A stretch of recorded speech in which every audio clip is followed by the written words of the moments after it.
Salut tout le monde. Dans cette vidéo, il n'y aura pas de projet énorme de colonisation de planètes ou d'exploration de systèmes entiers. Là, je vais juste me contenter de faire un lanceur pour des petites charges utiles, ou en tout cas pas des énormes comme le lanceur Magni. Donc des petites charges utiles vers l'orbite basse de Kerbin et qui sera entièrement réutilisable. Donc l'étage du bas et l'étage du haut seront réutilisables.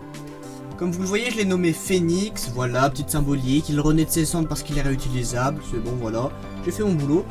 Et ensuite je passe à la conception de la fusée. Le second étage est assez classique avec un moteur lévrier, mais j'y ajoute des petites jambes d'atterrissage pour pouvoir me poser possiblement sur la terre ferme, et aussi quelques parachutes, et surtout pour pouvoir décélérer car les parachutes ne suffiront pas. J'ajoute des petits moteurs plus efficaces dans l'atmosphère, mais quand même pas trop puissants, histoire de pas gâcher trop de carburant quoi, et pas trop de poids quoi, que ça soit pas lourd.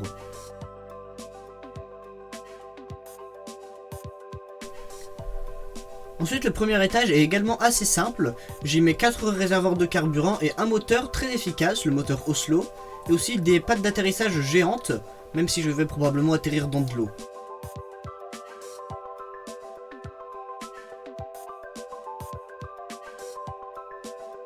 Comme je trouve les gros pieds d'atterrissage comme ça a l'air un peu moche, j'essaye d'ajouter des genres de réservoirs de carburant booster là et je change un peu la taille pour pouvoir cacher les pieds à l'intérieur. Mais franchement je suis pas vraiment satisfait du résultat, ça rend pas très bien. Du coup je préfère juste garder les jambes d'atterrissage comme ça très visibles. Le premier étage de la fusée va pas trop vite quand il est dans l'atmosphère, il risque pas de brûler.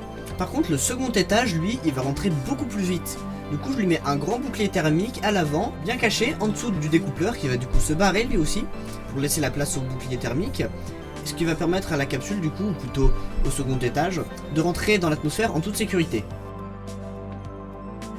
Pour contrôler le second étage, j'y mets aussi un ordinateur, des petites batteries et des petits panneaux solaires sur les côtés pour éviter qu'il tombe en panne. Et j'ajoute une antenne en bas, juste à côté du moteur, pour continuer à communiquer avec Kerbin. La charge utile du lanceur Phoenix pour son premier vol sera une sonde assez simple, équipée d'une pince et de beaucoup de parachutes, pour pouvoir ramener sur Terre un débris qu'il y a en orbite et que je dois ramener uniquement pour un contrat. Five, four, three, two.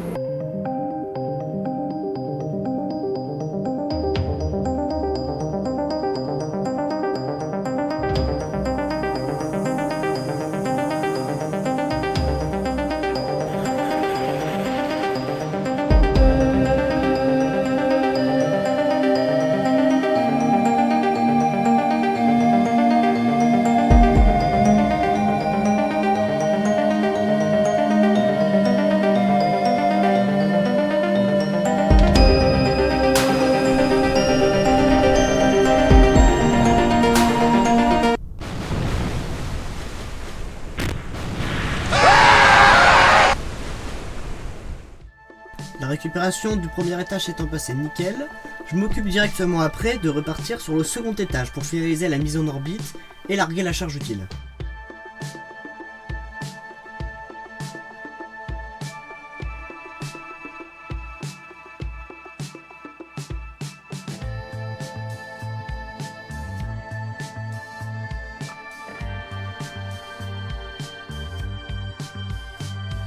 Une fois la charge utile larguée, je m'occupe de ramener le second étage à proximité du centre spatial pour maximiser le nombre d'argent récupéré en récupérant le second étage.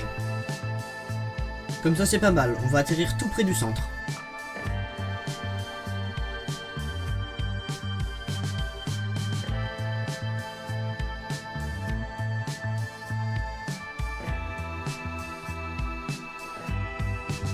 Le second étage est en position pour la rentrée atmosphérique. Malheureusement, comme un gros débile, j'ai oublié de mettre une grosse roue de réaction sur la capsule. Elle a que celle du petit ordinateur. Du coup, les forces aérodynamiques l'empêchent d'être correctement positionné et le réservoir de carburant est exposé à la chaleur de la réentrée atmosphérique.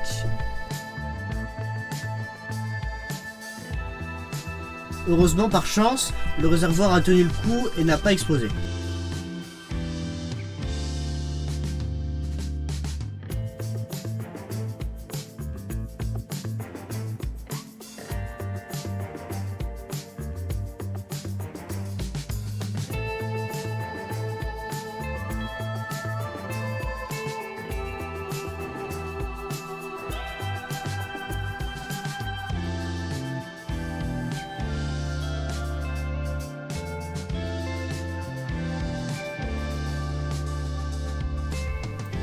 nickel. Franchement, le lanceur est bien mieux que ce que je pensais, hein. Je pensais devoir faire plusieurs essais avant de réussir à le faire fonctionner. Et là, en fait, du premier coup, ça marche nickel. Franchement, à part le petit problème de la roue de réaction, hein, ça s'est passé sans aucun problème. Un peu après, j'ai fait les manœuvres pour me rapprocher du débris et j'arrive enfin à proximité. Du coup, je ralentis pour m'immobiliser par rapport à lui et pouvoir l'attraper avec la pince.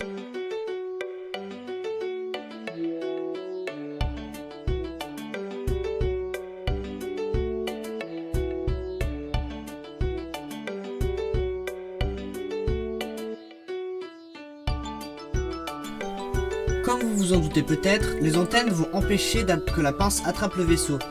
Du coup, j'en rétracte 3, comme ça je garde quand même une communication. Ça va quand même être assez gênant, mais je pense pouvoir m'en tirer.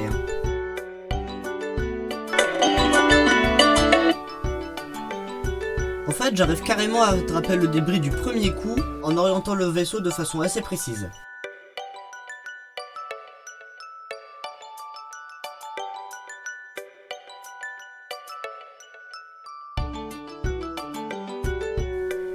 En plus, comme on est justement au-dessus d'un assez grand océan, on peut passer directement à la désorbitation.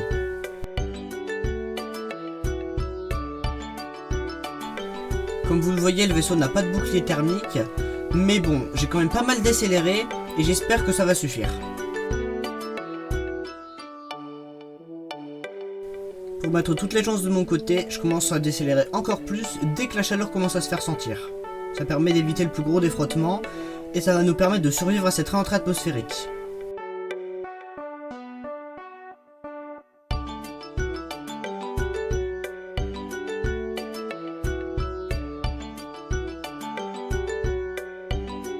Et voilà la dernière partie de la fusée, encore une fois récupérée. Au total, je n'aurais perdu que 2 pièces de la fusée dans cette mission, et je vous laisse dans les commentaires deviner. Allez hop, pour le référencement, ça me fait une bonne chose.